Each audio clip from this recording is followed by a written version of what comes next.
There. Hello, guys. Welcome everybody to Warriors for Christ. I'm your host, Damian Gibbs. You can see I'm starting off. My camera is freezing already, so I'm just gonna go ahead and change my camera because that wants to be acting up. All right, there we go. Weird angle, but we'll work with it today. So today we just gonna be talking about our testimony, just giving our testimony and how we change and how we change the life. And so with that, I'm so excited with our panel today. We actually got a decent sized panel. Of course, we got my main man, Olin, his wife, Kier. My wife, Tiffany, is on, and one of our great friends, Tonya. Thank you for joining, everyone. And so to get started, like I said, this is just a testimony. We're not going into a really deep discussion. We're just going to be talking about our lives, and maybe this will help someone. And I'm basing this off of Revelation. I believe it was 12, I think I posted. Well, it says, they overcame by the word of their testimony. So we're hoping that by our testimony, maybe encourage some of you guys out there listening, and, you'll push forth or just may open your eyes to something and give you a different perspective. So this weekend or Friday, I had Bible study. And after Bible study, I wound up discussing some things with some individuals, just regarding religion in general, Islam, history of Islam, the history of the church. And it was just a whole range of topics. But for the most part, during the discussion, the individual I was talking to, he felt like uptight and not wanting to talk.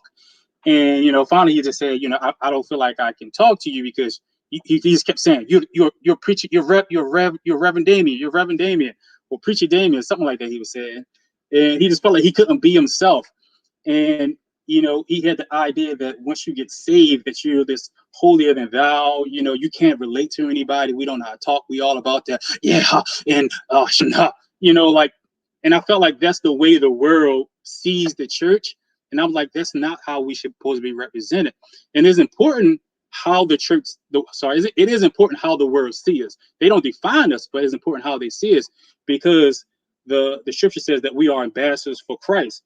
And ambassadors represent the country they come from. So we represent, Christ. When people see us, we should be a representation of what Christ is like. And Christ was approachable, like I was talking this Friday, and I was just like, Jesus just walked to somebody sitting at a well, and he would just start talking to them.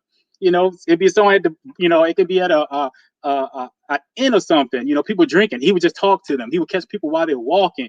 He was like, he did stuff in their daily lives. And he would approach people. So he was very approachable. He talked about anything, and he didn't condemn people when they were doing stuff. Most of the time, they felt bad and came out themselves and started talking. So today, we just going to be talking about, our testimony, how we came to Christ, what we were like, and how we are now.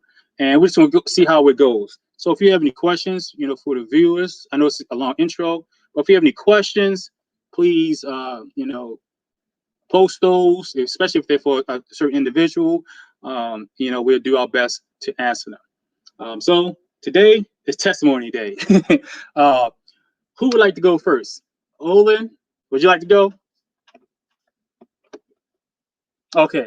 All right, you guys want me to start it off? Anybody want to go? You just get me started. Go. Who's to go? I'll go. Go ahead, Kia. What? Oh, I forgot. I'm so sorry.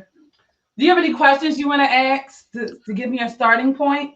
No, just talk about, what the moment in your life, where, you decided to come to Christ. How were you before? And then, how were you after? Like, how did he change your life from then to now? I know it's a long time, but, go ahead, feel free. Okay. So so I grew up in, I was born into what we would call a nuclear family. I had a mom, dad, and a younger sister. My father was a social worker. My mother was a teacher. When I turned 7, when I was, I think, 5, or when I was 3, my father was diagnosed with multiple sclerosis. When I turned 7, it began to affect him in such a way that it began to limit his mobility. Around that time, he became very abusive. So from the age of 7 until probably 16, I just grew up in a very chaotic, abusive situation. It was every type of abuse that we could think of. Just to be clear. And so life changed drastically for me when I was 7. And I went from having a normal nuclear family to having being a product of trauma. Um, so because of that, I was very angry. I just operated in like every uh coping mechanism that one could think of, every self-preservation coping mechanism that one could think of. I was angry, I was defensive, I was controlling. I feel like if you were my friend, I was a good friend. Like I was nice to you, but if you weren't my friend, like it was a real bad thing. But life just wasn't good. So I pretty much lived in this state. When I was okay, so I stopped going to class in high school and pretty much almost dropped out. I had some really good friends. God has always blessed me with really good friends, and the ones I'm about to speak of, I'm actually still friends with now. Yay! I know you don't like me to use names, so I won't. But I had some friends that were really on the straight and narrow, and I departed from them in high school to just not go to class and just I didn't really like smoke or I didn't drink. I didn't like do those type of things, but I just did not go to class and I ran around. I hung with people who did. And I didn't do those things because I thought it was either stupid, it was gonna make me not look cute. I don't know. So I didn't do it. And there was the life I lived. So I found myself with papers in the 11th grade telling me that I was going to have to go to summer school or I wasn't going to graduate.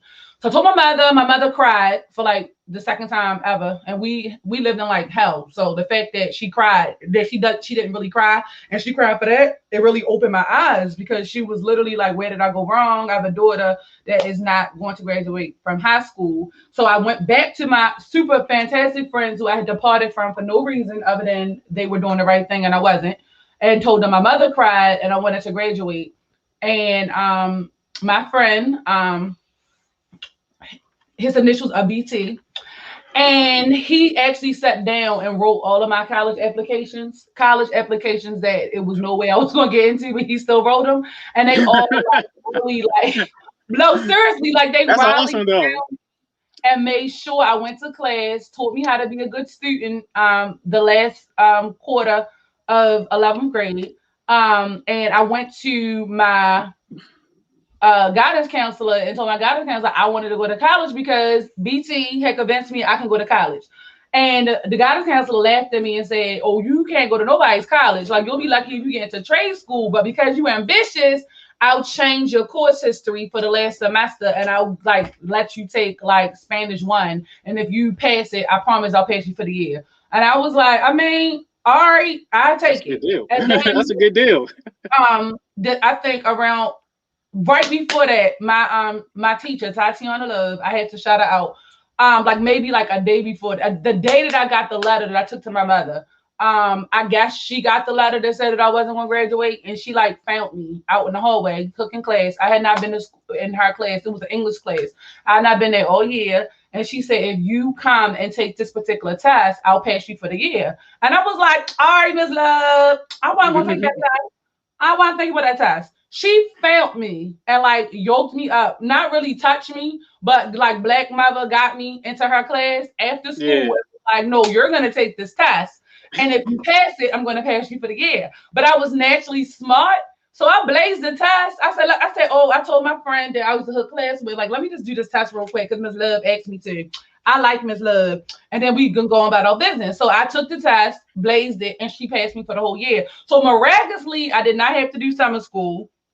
And I had these college applications, and what happened was Morgan State hit me back and told me that I had I couldn't get into their college. That was a joke. But I could do the Connect program, which meant I could do I could go to community college for a year and they'll transfer me over.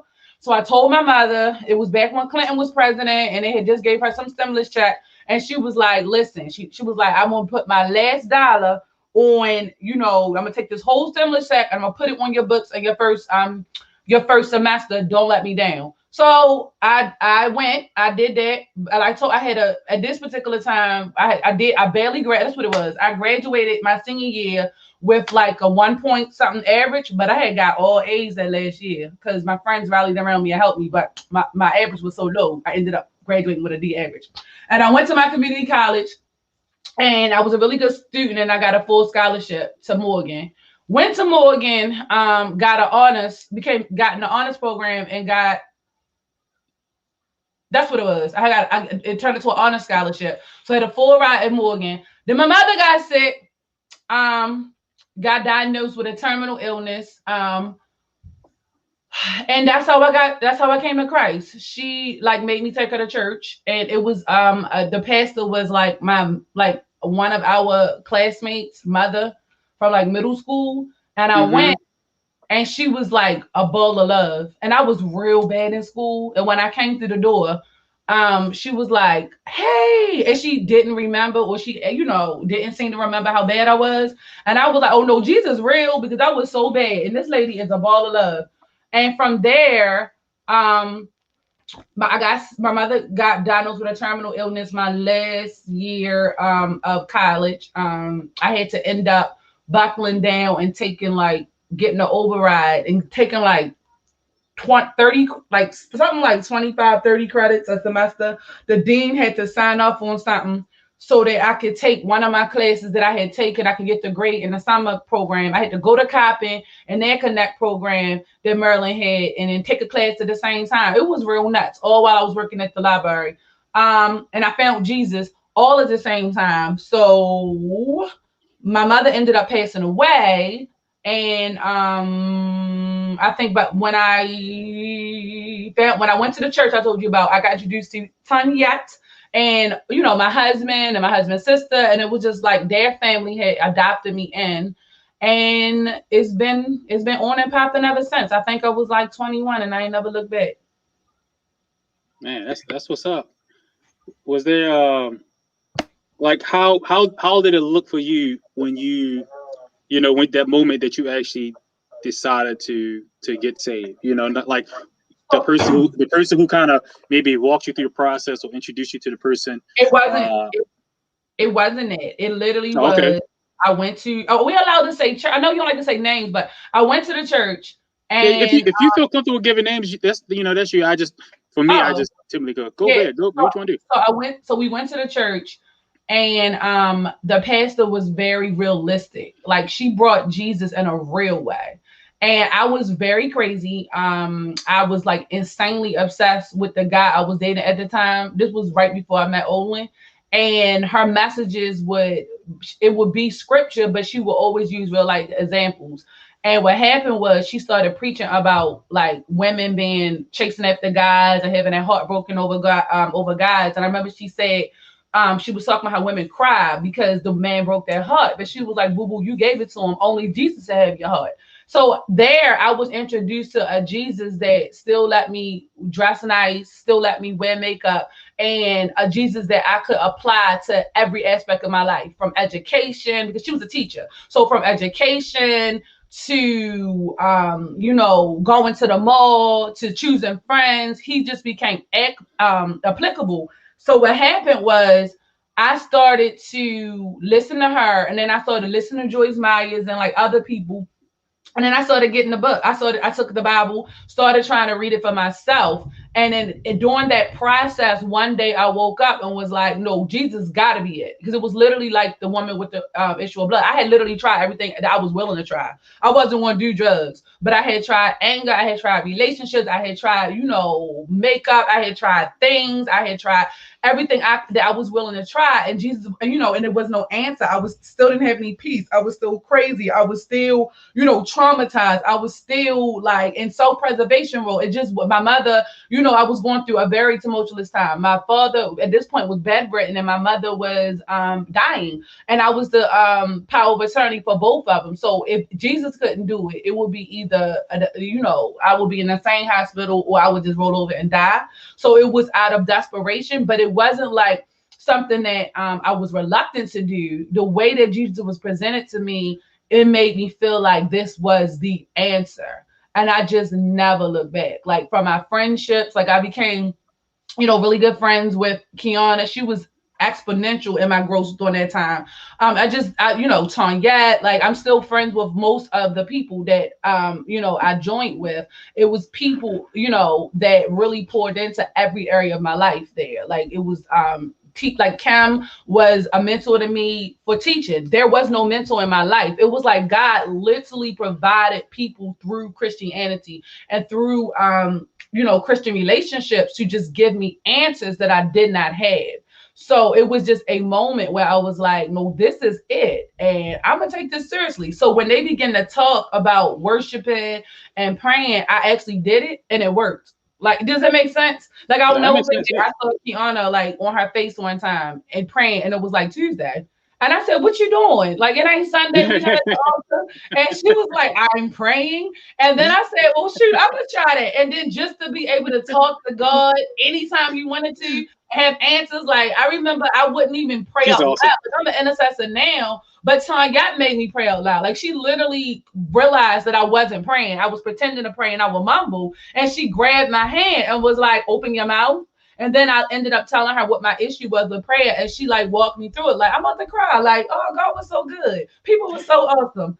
Like so for me, it was relational. It was I can name names for days because it was just a beautiful experience. I made a decision based upon what the teachings I received, Jesus being applicable, and just the based upon the relationships that God placed in my life, and I never look Oh, back.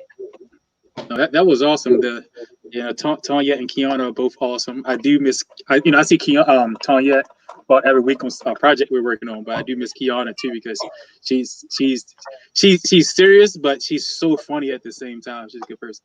All right, Tanya, I guess you're kind of our guest in a sort. Would you like to go next? Sure. Okay. So the funny thing is, as far as my, I guess, beginning years, first of all, I just want to say, kid, I love you. That's one. Um, but no, I actually got saved really early. So I literally had one of those praying grandmothers. Like, um, my grandmother used to listen to people like on talk radio at her house. You could only watch like three things. Dr. Quinn, Medicine Woman, PBS. Like she was real serious. My mother's mother. And I remember, I think we were listening to Charles Stanley on the radio. That's how old it was. But I remember him talking about wanting, basically wanting salvation. And I remember saying to her, I want what he's talking about. And I was probably like 6 or 7. Um, and she was like, you do? And I was like, yeah. So I prayed the prayer of salvation. And, I lived as a, typical, I would say typical serious Christian teen. I lived a pretty Christian um, life as a teenager, and my mother went to church, my father and his wife went to church. So I pretty much, that's all I knew kind of, in a good way. And I remember when I was going to college, I remember telling somebody, and I don't even know who the guy is now that I think about it, but I remember saying to somebody that I was going to be going to UMBS, and he was like, "Oh, that's interesting," like meaning like for me. And I was like, "Why?" He was like, "I mean, do you smoke?" And I said, "No." And he was like, "Do you drink?" And I said, "No." And he was like, "Do you have sex?" And I said, "No." He said, "You will." And I was like, "Ooh, like I have been tried." But the funny thing is, he wasn't wrong. Sadly, oh gosh. Like not that I smoked, as a habit, but the other things habit. Anyway, so like once I got to college, I kind of, felt, I always jokingly tell people I felt like I was on the Eastern Shore and Jesus was back in Baltimore. Even though that's not how it works at all, obviously. And then when I graduated and I came home, um, the church that Kia mentioned, um, I also went there, and so I remember right before I graduated, I was talking about church or something, and one of my friends said to me, "Sonia, you go to church?" And the fact that she was shocked, like, hit me, like, no, but I am the church girl, like that's how I saw myself. So when she didn't know, I was like, oh, I have really fallen far away Wow. from where I used to be. I mean, I used to have like in-depth questions, and I remember Bible studies when teachers would be like, when whoever was in charge would be like, I'm not. I don't know. We're just not going to talk anymore because I'm not sure, And it literally took me years to get those questions answered, mostly when I met Pastor Donald. But, um, and I mean, I was like 11 and 12 asking those questions. And so for her to be like, you go to church? I was like, oh gosh, something has gone wrong. So when I got back home, I decided to get serious, again, to rededicate my life to the Lord. And I remember I was like dealing with heartbreak from my college boyfriend. And I remember I was so heartbroken. I remember, being all fussing and, what is love? And, just typical 21, 22-year old, love angst or whatever. And I remember that same Sunday, like I might have been praying that maybe Friday or Saturday. And I got to church Sunday. And I remember we were singing the song, Oh, What Love. And it was just talking about, how Jesus died for us. Um, and then I remember the Holy Spirit saying, that's real love. And I was just like, oh man, and I just remember being so undone by that. And I know for me, there are things that I've done, but I know that being saved at an early age allowed me to circumvent a lot of things. People, will say like, I don't know where I would be. I feel like I do know where I would be if I wasn't saved. Like, so I'm very thankful that I'm not any of those places. I feel like I know the type of person that I may be if I weren't, saved right now. And I'm very thankful because I've been able to um, allow the Holy Spirit to guide me a lot, a lot. Like, of course, I made mistakes and missing and stuff like that, but I know that I could have had a lot worse, um, teen years and just early 20s and all of that stuff if had I not been saved. Um, so yeah, I guess that's my story. Yeah. So I think there's a. I'm gonna ask you if you don't mind talking about this because Oh, I I didn't don't know know. this. Sure. I didn't know something about you until you told me about it when we was at service one day at church, and I didn't know that you lived in Murphy Homes. So the funny thing is, I was just about to say something about that, Damien, but go ahead. I know I was about to say, because like meeting you now, I mean, like you're just a beautiful person. A great mother. Just like you're just awesome. So you wouldn't think that connection was Murphy Homes. So I'm not gonna say what Murphy Home is. I'm gonna let you describe Murphy Homes, being that you walk the halls and and actually stay there. I mean, I heard stories through my brother, because he used to hang out down there sometimes. But I'm gonna let you do it. Yeah, so the funny thing is I was literally thinking about that.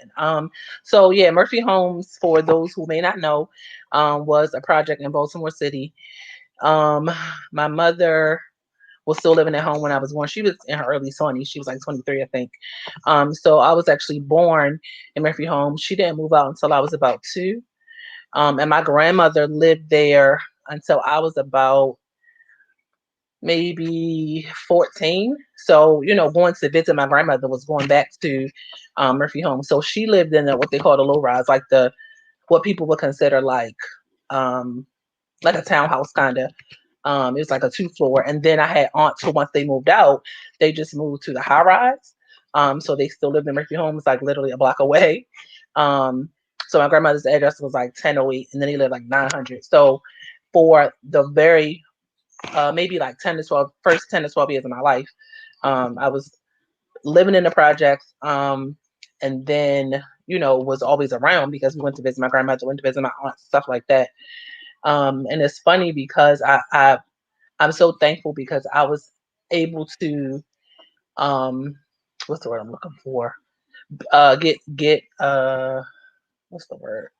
Exposed to different things at an early age because there was this test, and I think they still take it, but there was a test that kids take in the 3rd grade, I want to say. Was it a cat test? It's the best. No. Yeah, what'd you say it was, Damien? Was it the cat test? I remember the cat test. That was like an early one. Yeah, I don't remember, but California Achievement Test. yeah, it might have been.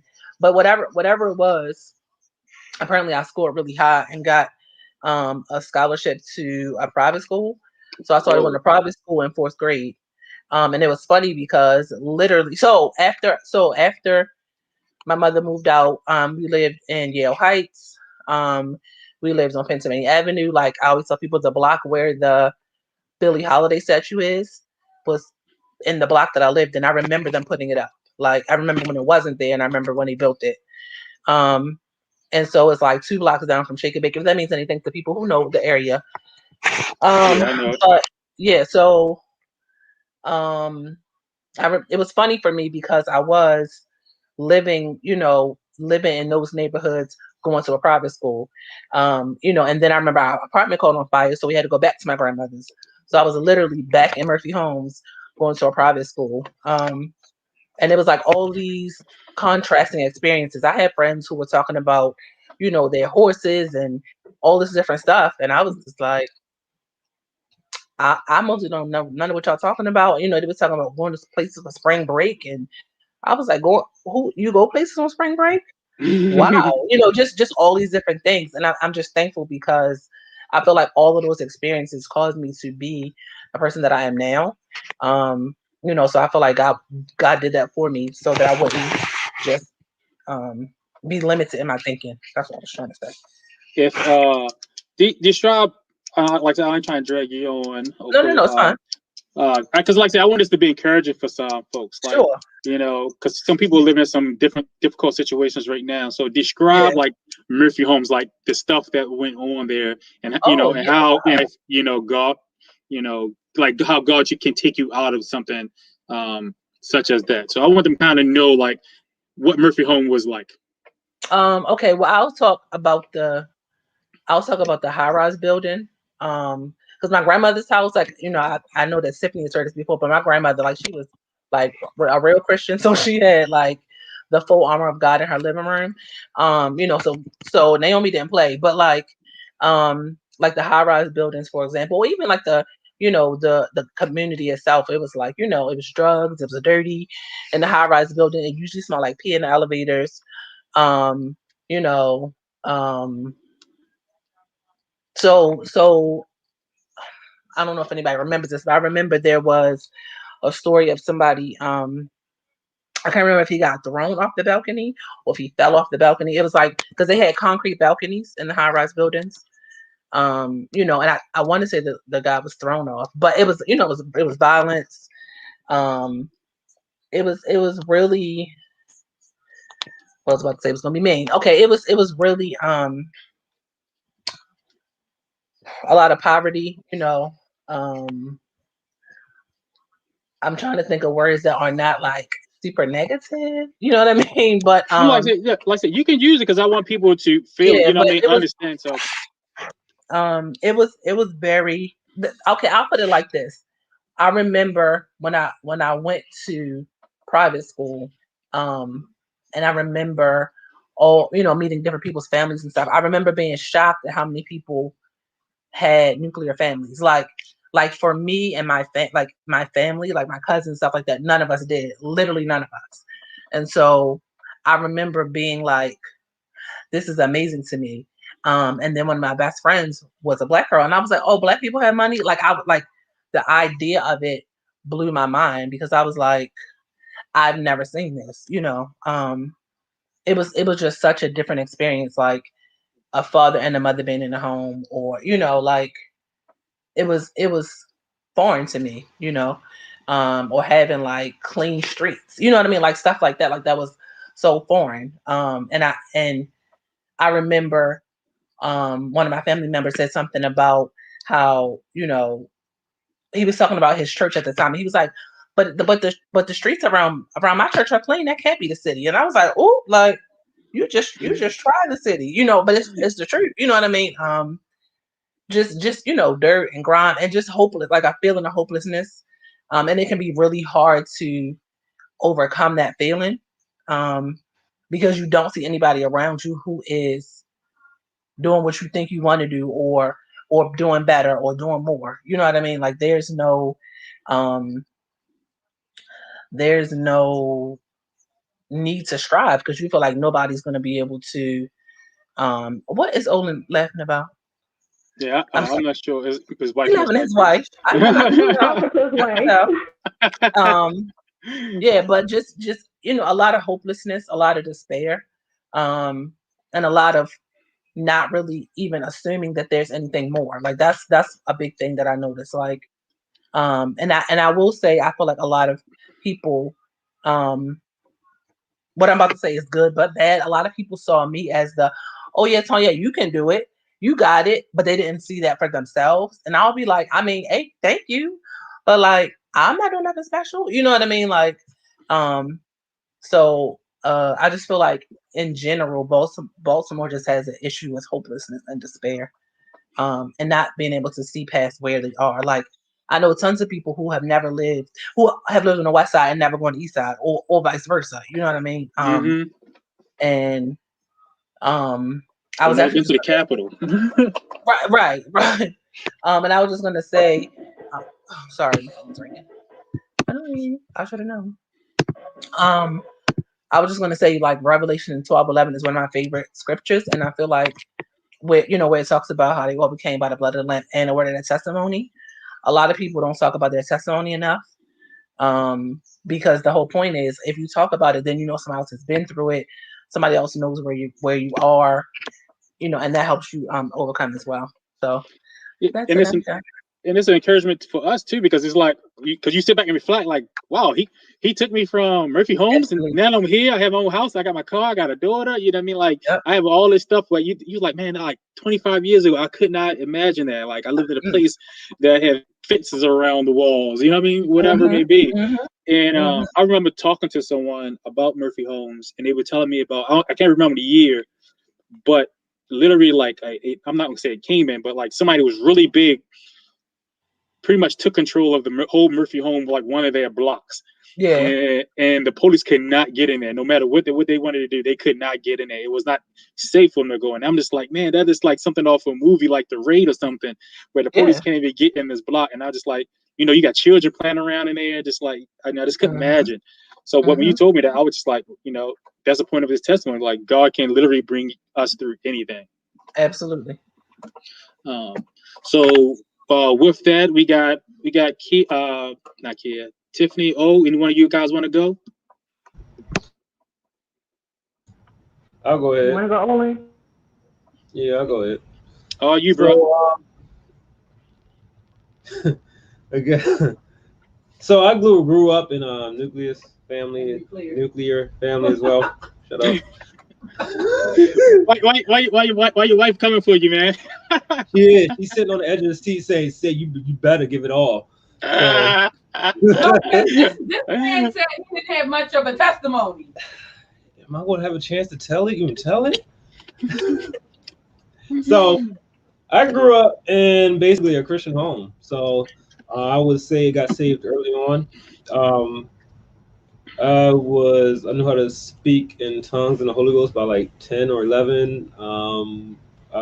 We went on different missions trips, and we just ministering the gospel at a young age. But when I got older, pretty much like high school and college times, I pretty much just like, you know what, I've done it, and I wanted to try something else, really. And I pretty much like went the other way.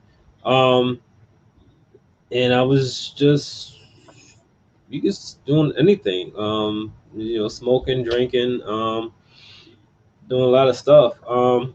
But it was at one point where I was down in North Carolina, and one day, I don't know what was going on, but it was like a real dark period. And I turned around. I was lying down on my bed, and I turned around, and I saw like this dark image just laying right next to me, just grinning. And that freaked me out, really. And so it was at that point where I was just like, you know what?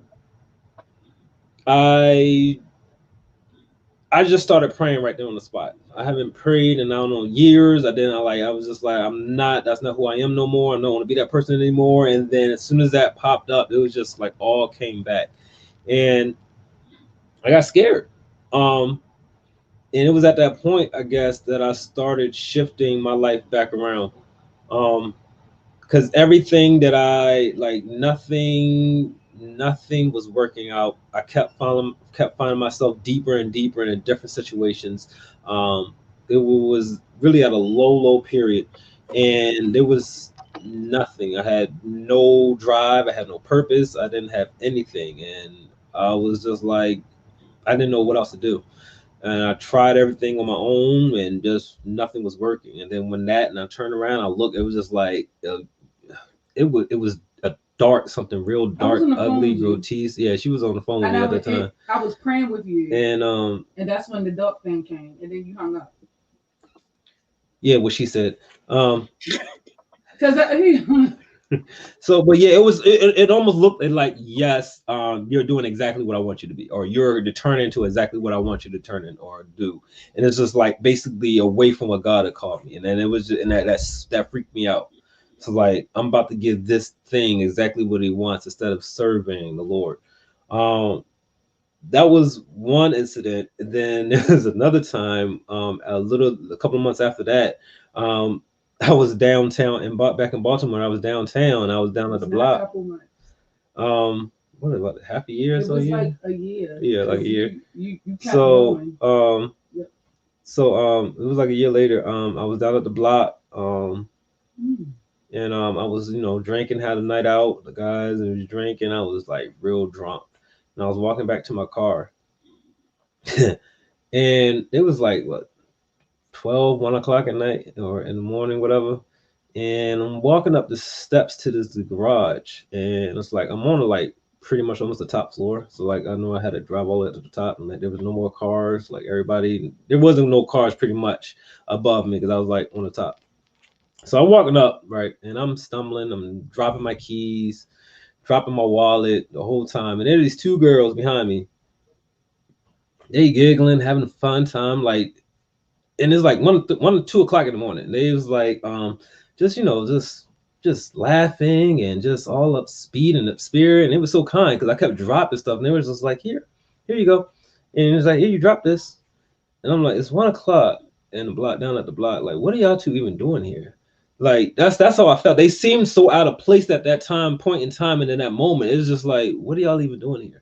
But it kept happening. It just kept, here you go, you dropped this again, and walking around. So I got up to my floor where my car is. My car is right there by the steps. I get up to the car, turn around, they're gone. Like they was following me all the way up to where my car is parked, and I turn around, they're gone. Like didn't hear nothing, didn't see them. I'm like, where in the world they go? Who was it? Like it was the most bizarre thing, and I sat in my car pretty much all night just crying and praying.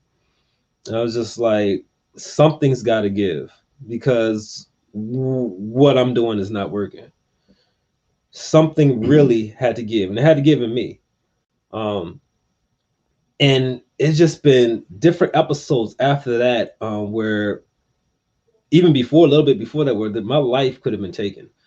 My life could have been gone a whole nother way, or not even gone. I wouldn't be here, period. Through different episodes that have taken place before, even after that moment. And it's just been like all throughout in the scene, it's just been his hand that's been covering my life the whole time. And everything that happened, is just his hand's been protecting me and keeping me from going to a certain place or going to a certain level, or from things happening in my life. And it's been so prevalent and been so like there's no denying it, that it was at that point that I really had to come to Christ moment. I really had to really see who he is, and him really had to have a relationship. Because when I was younger, I had all these prophecies, heard all these prophecies and all this other stuff, and I was just like, I'm not with it. I'm sick and tired of it. Don't want to hear no more.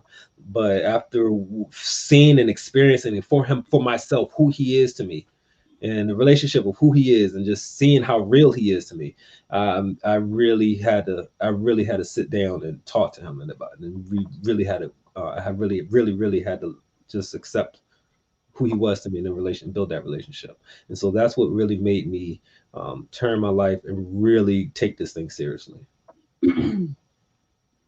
That's what's up, man. Like I never heard the story about like you seeing like this dark shadow by you, or the two young ladies. So, and that's the reason why we have this. Like you said, we've been knowing each other for a while, and it's like give the opportunity there to really talk about it, and that's deep. So I'm hoping someone caught that. Like I can imagine the shadow just smiling at you, like, yeah, keep doing what you're doing. we're waiting. We're waiting for you. Keep doing, man. You're doing a good job. Keep it up. Like that's scary, that's freaky, but it's real. And people don't think that that's how the enemy's working. The enemy want us to keep doing the same old thing so that we can get farther away from the Father. All right, Tiffany, want to go or you want me to go? I can go ahead. Okay. So pretty much everybody here has known me since the beginning of my walk for real. But I'll say, so I grew up in a single parent home. So I was raised by my mom. It was me and my older sister. My dad was kind of around, but that relationship between my mom and my dad was like not so awesome when I was little. So I didn't see my dad a whole lot, and he was also in the military. So he was stationed, different places. So he wasn't even all on the same coast as me. So I kind of grew up that way, but I also had a praying great grandmother who was, she used to pray in tongues, pray in the Holy Spirit. And I spent a decent amount of time with my great grandma and my grandma growing up, and I would go to church with them. But otherwise, what do they call, those Christians that only go on the holidays, like Easter, Christmas, those were the only times I really went to church. But outside of when I would go with my grandmothers, when I was, with them. So I don't know, even with that being my situation, I had like a book of Bible stories. I really loved, who I knew God to be from those experiences. But I don't know if it's me, but you break it up a little bit. You choppy. Can you hear me? Yeah, I can hear you, but sometimes it gets choppy and like popping and stuff. I'm not sure if that's me or if it's you. I'm sitting still, and it looks like my connection is strong. Yeah, am I still steady now? It's still doing it. It could just be me. Okay. Am I choppy to anyone else? Okay. Cool. Okay. So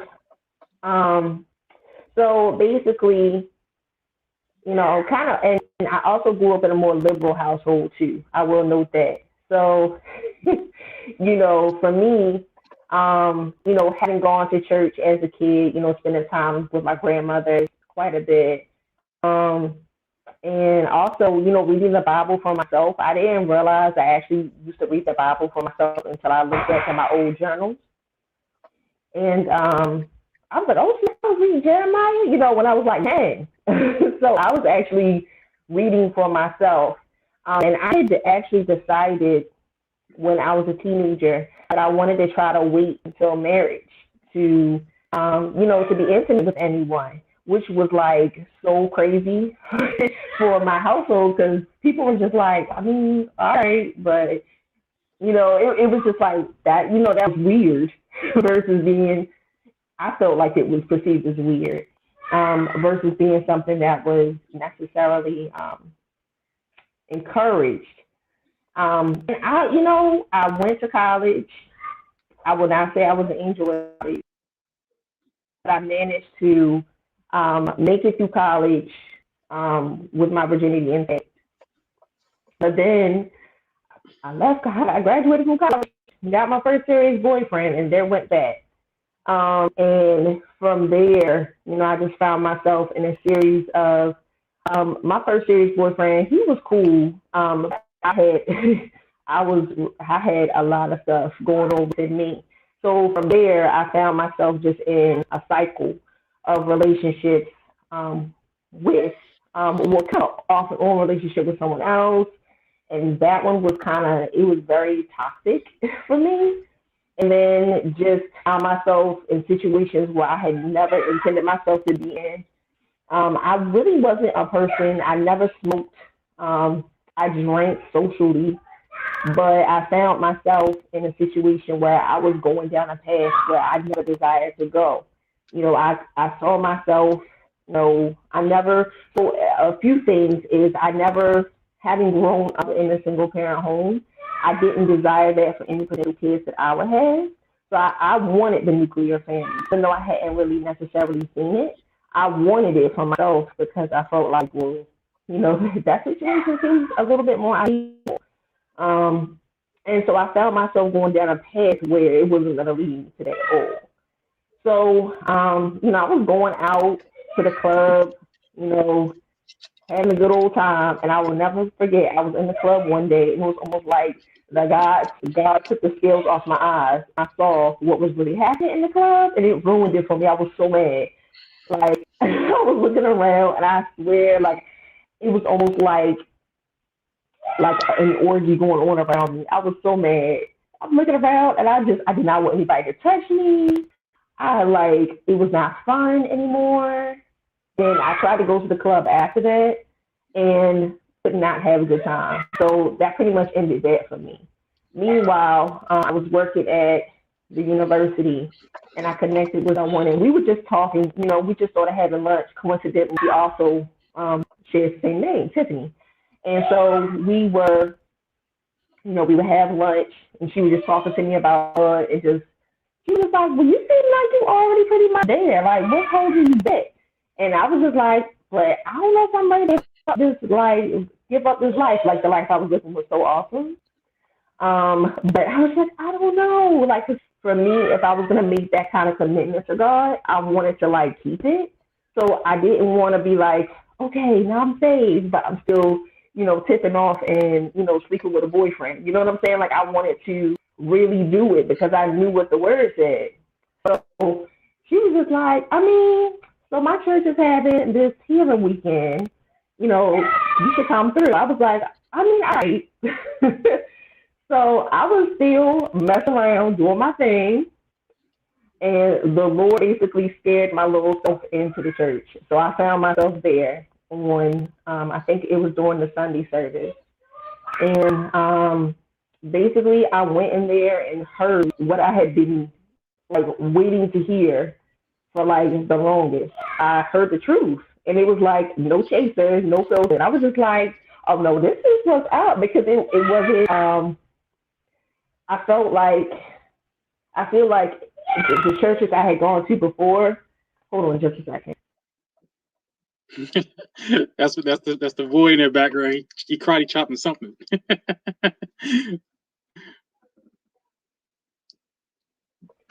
Sorry, I was trying to ignore it, but I was like, that too, I'm sure. So I went to the healing weekend and I just heard the truth. It's just like, it wasn't a place where I felt like if I came to church here, that they were going to hold me to the standard of the word. And I was for it. I don't know. Some people, that will scare them off. But I was for it. I was with it. So I went, and then I went a Sunday after that, and a Sunday after that, and a Sunday after that. And I think within 2 weeks, I went up and I was like, I want to give my life to the Lord. And that was pretty much it. And I feel like maybe a week after that, I asked for prayers with the Holy Spirit. And that's and then from there, it was just, that was it. And it was such a wonderful time for me because, sure, some of those things, walking away from some stuff that you were used to, is hard. But it was just such a reflection that I found in, just in God that it was cool. And I just feel like I made a commitment, and I don't know if God necessarily made some of those things easier. I believe He did, because I wasn't meant with a whole lot pulling on me. Now I will say, right after I got saved, I did have lots of nightmares and torment and all that stuff. But I had such, my pastor's wife, who was also co-pastor, she would just be on the phone with me, talking to me, praying with me in the middle of the night, until I got through that period. Because I honestly believe, in me getting saved, I definitely upset the apple cart enemy in that regard. And so it's pretty much, I think, coming to Christ and just finding that peace, and then, eventually, forming friendships with other like-minded women. Some of them are on this broadcast with us. All of those things were really helpful to me as I began my walk. And, the rest has pretty much been history. And then eventually I met you, and, all of that kind of came down the line too. But I undoubtedly, I believe that the life that I had, which is really the life I always wanted, would not have been possible if I had not come to Christ. That's some good stuff there.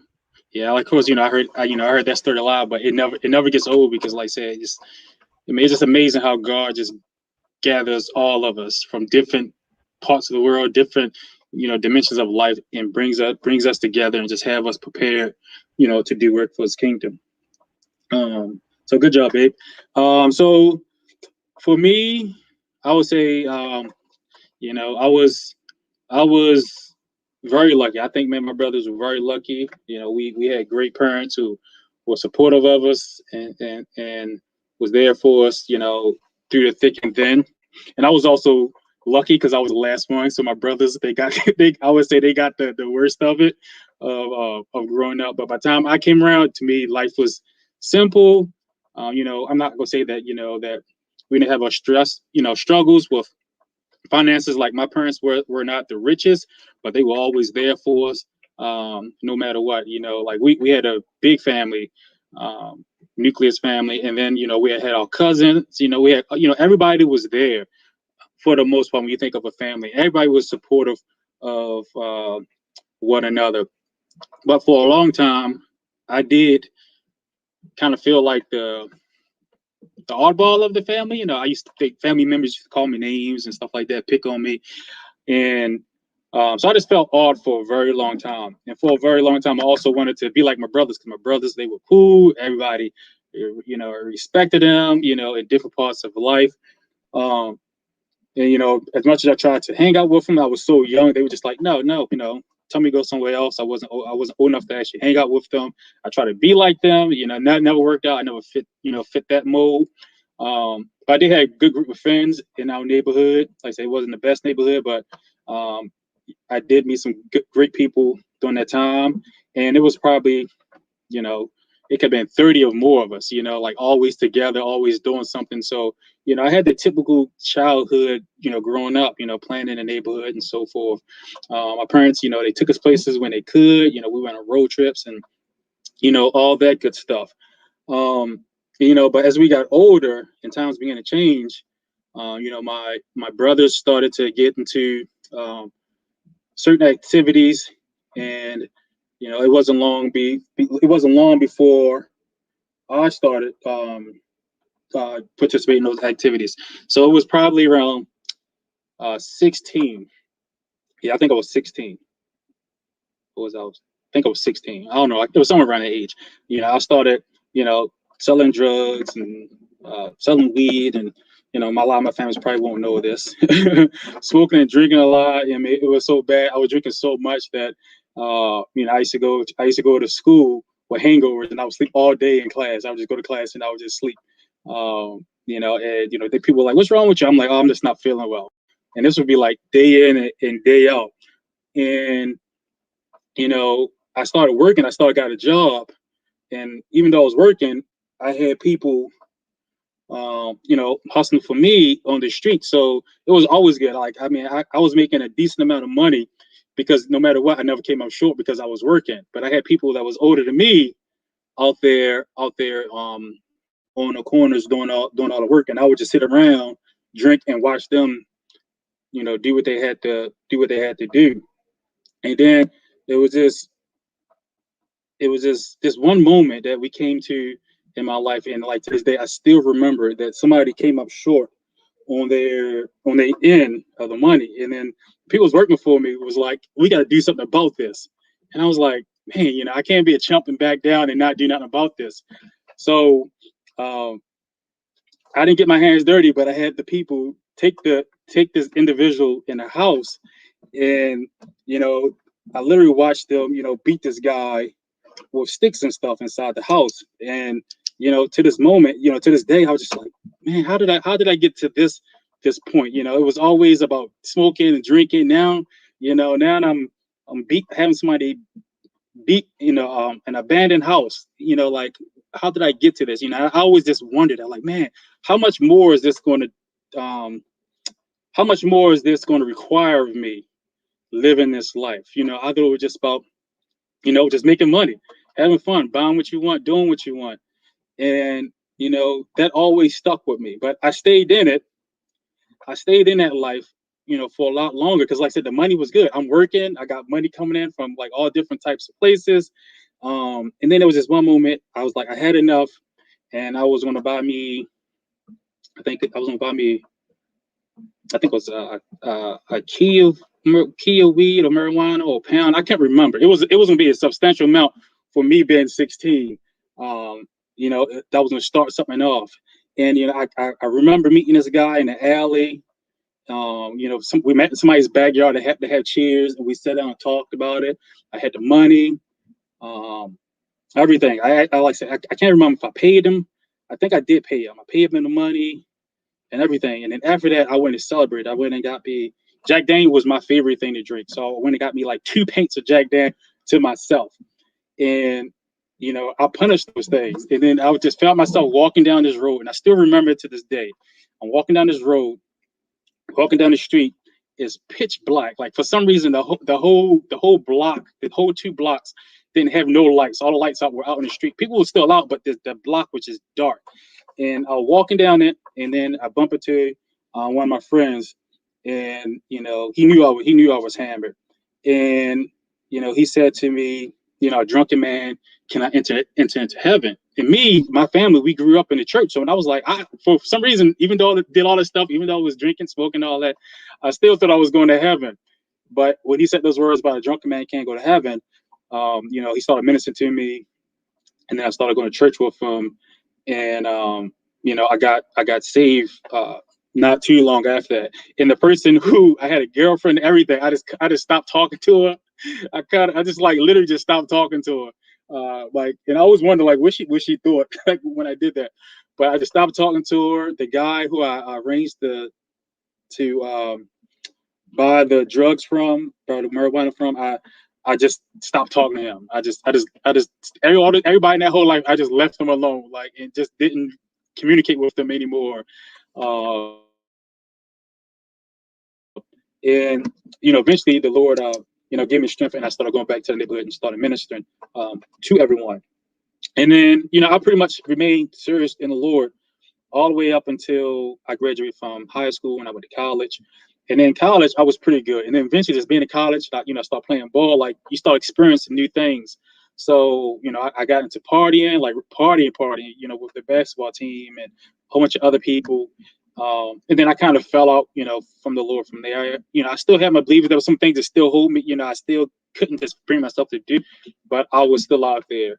And then I came back to Baltimore after college. I was still partying, spending so much money at, bars and stuff.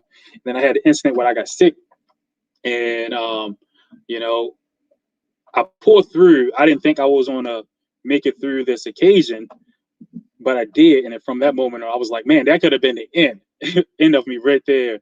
And if I would have died in that state, like, where would I have went?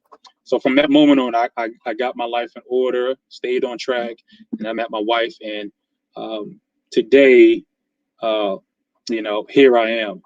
So, the Lord can change us and bring us from places that we never thought we will be, even though in our lowest.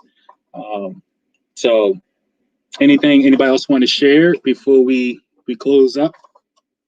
Yeah, I will just mention this. I think it's important that people understand that when you make the choice for Christ, it's not always a popular decision.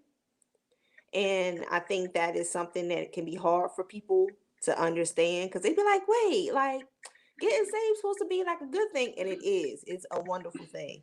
But people from your life prior, not everybody's gonna get with it at first, and you have to be okay with that. Just live your life. Eventually, those people will likely come around because they're gonna be like, well, shoot, this person's life is like really changed. Like, and also, being saved don't mean you got to be all serious and, uptight either. So one, is not always going to be a popular decision. Some people are going to not understand what's going on with you in your life, and that's okay. The other part is you can still be who you are. Like, if you funny, you funny. You're going to be Yeah, funny in absolutely. Christ. You're going to be funny outside of Christ. Like, God gave you that sense of humor. If you goofy, you're going to be goofy after you get saved. That's okay, because I feel like God puts those qualities in us because that's what draws certain people to us. Um, and that's okay. So getting saved does not mean that you, the essence of who you are, necessarily is going to change. What will change is, in God, certain things you won't be able to tolerate the same. Your language will likely change, and it should. Um, and I'm not necessarily just talking about cursing, but just how you talk about things, how you talk about life, how you talk about yourself should change as a result. But if you were always a funny kid, you gonna be a funny adult in Christ. Like, you know what I mean? Like, that the essence of who you are doesn't necessarily change, because I feel like that's who God made you to be. Some people are gonna win others to Christ through their humor. Because they funny, people gonna be drawn to them and be like, oh, what you talking about? And boom, there you are, an opportunity to minister. So I just wanted to point those things out as well. Yeah, that's so true because I was um like I said, people expect you to change like all the experience that you had in the past days, just like when you get saved. Yeah, Christ wipes out sin clean, but we still have those experiences. We still remember those experiences, and I think that we're supposed to use those experiences to be able to reach those same people. Paul was zealous, when he was practicing Judaism, and he was killing Christians, persecuting. He had this zeal about him. He said that he had this passion, and so when he got saved, he still had that same passion. God was like, "I'm gonna save him because if he do this for the wrong team, I want to get him so he can do this, the same thing on the right team." You think about if somebody's practicing Buddhism or something like that. It's same like imagine the dedication they would do with their prayer life. It's like God wants that same desire that you had when you're unsaved. He just wants you to use that for his kingdom. And it's just so weird that people, when they see us, they like, they just forget about all the experiences that you had. Like, like they no longer exist. You're not the same person. You don't have the same desires. You don't have the same passions, the same goals. Like some of that stuff is going to go by the wayside because it just don't align with Christ. But like say your personality and who you are, like it remains the same. And I think that it's important that people know like where we come from, and that we're still human, and that that we what Christ said, that he knows our afflictions because he went through it. We're the same way. We've been through some stuff, and we want to the world to know like we can understand what you're going through. I may not be the exact person that went through the same thing, but it's somebody out there who went through what you went through, and and can relate to you, and help you, and even make you with have questions. If you have questions, to answer that. Yeah, he doesn't change our personality. He keeps that because if we had a passion and we did the wrong thing for so long, he want us to turn it and be off of him with those same things. In addition to that, not only, are we still ourselves, there's still tons of things that we can talk about and do. Like I feel like just even those of us that are on here, like, as much as we are excited about, talking about the word, well, not as excited, but, we talk about the word, we're excited when a new Marvel movie is coming out, you know what I mean? Or, you know what I'm saying? Those types of things. I'm still dropping, 90s lyrics in conversation. I talk to Tia, and it's funny because we joked about how we could talk about, Revelation and all this stuff, and then we'll say something, be like, like mm, she'll be like, like Freeway said, or like just we're still regular, and I feel like a lot of people, a lot of times, and Damien, you and I have talked about this, but a lot of times Christians aren't painted as regular people. Yeah. There They are hold certain, it. certain songs I just don't know. Part of it is being a Christian, part of it is being 41. But some songs I don't understand. Some movies, we know some, songs from the 90s. exactly. Yeah, but I'm still going. And guess what? Certain ones I'm still going to listen to. Now, a few I turned on and was like, nope, got to turn that back off. Because some of them was my jam, but I it ain't gonna shouldn't lie. be my jam this today. You know what I mean? But there's still tons that I can listen to. You know what I mean? And I feel like the important thing with Christianity is to remember, like the word talks about how all things are lawful, but not all things are profitable. And I feel like once we understand that, then it allows us to live a freer life, so that we don't feel like you got to be weird or you got to be, you have to make yourself cut off these things. No, some things, yes, God will tell you what to do and not to do. Like I told people before, like I started watching Power, and then I realized, no, Sonia, you're not there. Like it's not something that I can watch. Are there some Christians who can? I'm sure there are tons. I know that I cannot. You know. And so people be talking about season this, season that. Oh, Power 2, Power, book 2, Ghost. I'm like, let me start. I can't kid myself and start. I know better. But there are so many things that we can still do. And so I think sometimes people, like you were talking about, Damien, people like, well, I can't do this around you. I can't do that around you. But it's tons of stuff you can. It's tons of conversations we can have with people who are, not necessarily identified as Christians. There's tons of topics we could talk about, tons of activities we could do together. And I think that's important to remember as well. Yeah, yeah, like I said, they just don't think we can talk about. It's like, yeah, I can talk about anything. I'm human. Like, I mean, I can do it, but there's some things I just that just doesn't sit right with me. Like, man, Tiffany, I think you mentioned Freeway, Tone, yet, and no lie, I don't know if it was this week or last week, man, Tiffany was watching something, and somehow Freeway came in, and we literally put him on Freeway on YouTube and listened to him for probably like a minute, and then we were just like, okay, we That's gotta it. turn this off. But we were both like in our head, I was like, we just talk about how he could just, he could just flow. I was like, we still like this stuff, but it gets to a point where it just doesn't agree with us, like that's what I think. The Bible, the Bible says that sin is pleasurable. So there's some things that we like. It's just not necessarily as good for us. So and it's just like I said, that people don't think they can relate to us, and I think that the church needs to change that. If the world can't feel like they're comfortable enough to talk to us, something is wrong. Like everybody talked to Jesus, matter of fact, he had a better relationship with the sinners than he had with the religious people. And that tells you how, that just shows you how things have shifted. We should be appealing to the world. It says that we are like sitting on a hill. Like we should be appealing. People should want to come to us and talk and not be like, oh, they holding their vow. I can't curse around them, or I can't smoke my cigarette. I can't smoke weed. It's like, I don't care, smoke your weed. If it bothers me, I'm gonna leave. I'm not gonna ask you to leave. I'm gonna leave myself. If your cursing is getting to me, I'm gonna leave. I'm not gonna be like, oh, you curse too much. Stop what you're doing. If you stop naturally, you do it on your own, great. But I'm not going to force you to. I'm not going to force you to change. But I'm more important. I'm more worried about reaching you and hopefully answers your questions and presenting the gospel to us. But we are ambassadors, so we should represent Christ, and we got to get rid of this artificial view that the church has. That not the church, that the world have of us.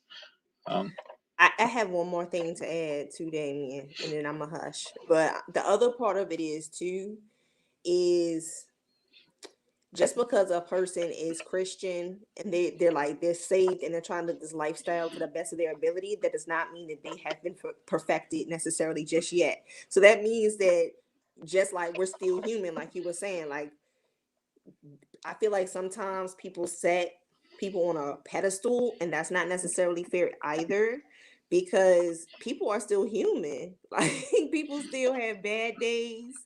You know what I mean? People still be going through stuff, and they might react out of their flesh versus out of the spirit. And I just feel like the same grace that we are to extend to others, it would be nice if that same grace were also extended to us.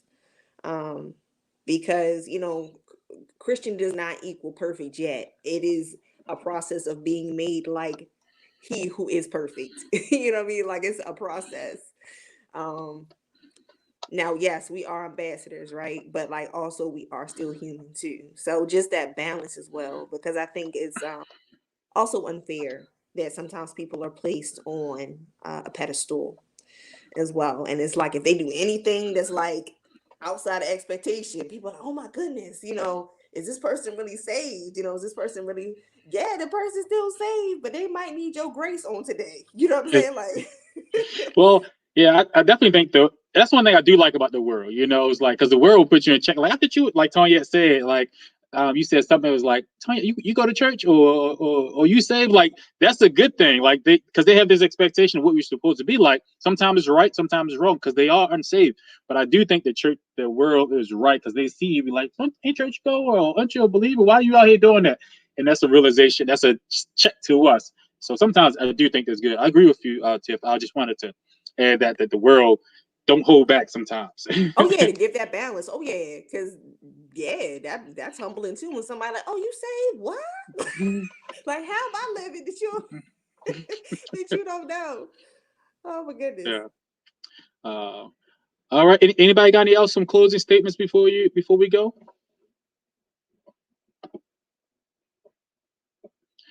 Well, hope everyone, like I said, we just wanted to just talk with you guys this evening. About how the Lord can change us, how it can, He take us from one place and bring us into a kingdom of His light, and just make life better for us. Not saying that we don't have struggles, but just to make things, better for our life, our soul, and hopefully to encourage those around us. So we hope that what we said today, giving our testimony, hopefully encourage you to push forward in life and things that sometimes you can't even see that you can get out of. Just know that Christ our Lord can get us through, and it's just not one of those things that say, oh, Christ can do it. No, He really can. As you can see from the panel today, everyone's story, He brought everyone from different places in life, and if He can do it for us, he can definitely do it for you. But like I said, it takes time, it takes patience, and just believing and walking it out. So we appreciate your time. I thank everybody, I thank the panelists for coming on this evening. If you are watching this and you have questions for anyone on the panel, please post that comment or question in the comments below. Please like and subscribe. And with that, we will see you next Sunday at 6:00. We will send a top out there. Not sure what the top was going to be, but we're going to send it, and we will see you guys next week, Sunday at 6:00. We thank you. We love you. And this is Warriors for Christ. Have a good week.